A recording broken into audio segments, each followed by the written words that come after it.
It's been a delightful 10 days here in the Caribbean area. Two experiences I want to share.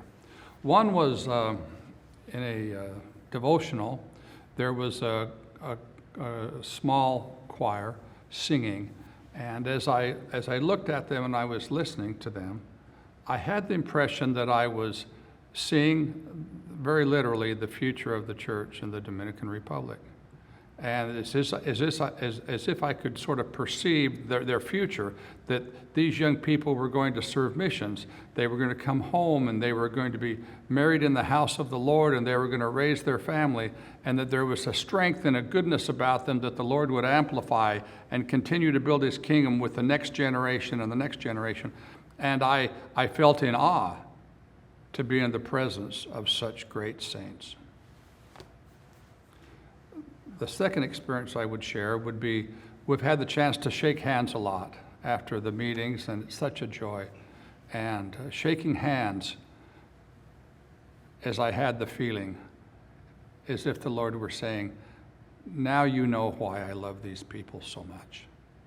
Once again, I felt of the Lord's love for the great saints here, for the young people that we were with, and of the great future they have as they hold on to the iron rod and walk close with the Lord and serve him as missionaries and go forward.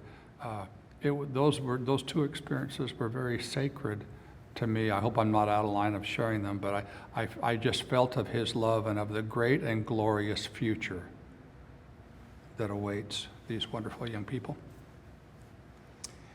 Similarly, in Puerto Rico, a lot of people were still very excited about the dedication of the temple.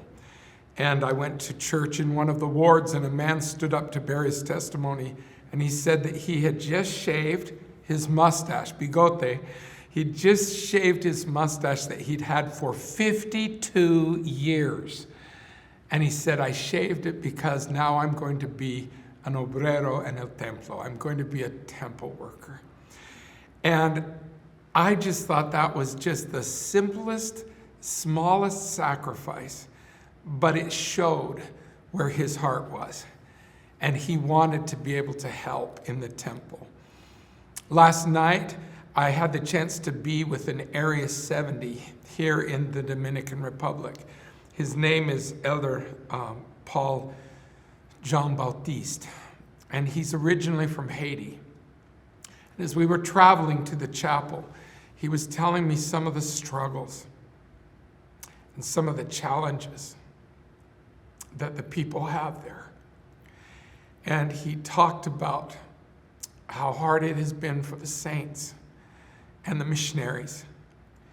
And it just broke my heart.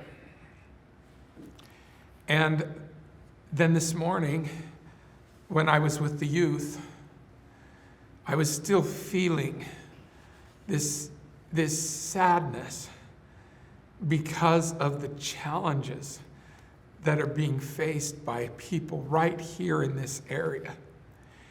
And I stood up to speak to the youth, and there I was looking at 400, 500 teenagers.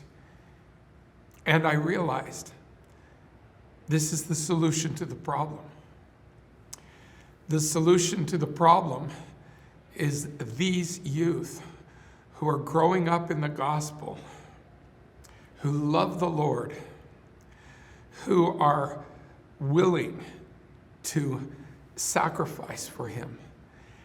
And it made me realize that, yes, the world has lots of problems, but Jesus Christ is the solution. And these youth who are linking themselves to him by covenant, these youth who have a covenant relationship with him, have access to his power, his grace. And with that power, with that grace, they're going to be able to make a difference in this world. They're going to be able to make positive changes. And the things we see now that are hurting our hearts, the things we see now that bring tears to our eyes, just for a moment, I was able to see the solution to the problem. And it's in these youth. And that gave me a great deal of comfort. I pray for the people of Haiti. I pray for the people of the Caribbean. I pray for all those who are struggling with problems. But I also am grateful to know that there's a solution. And the solution is found in drawing closer to Jesus Christ, living his gospel, and then sharing his light.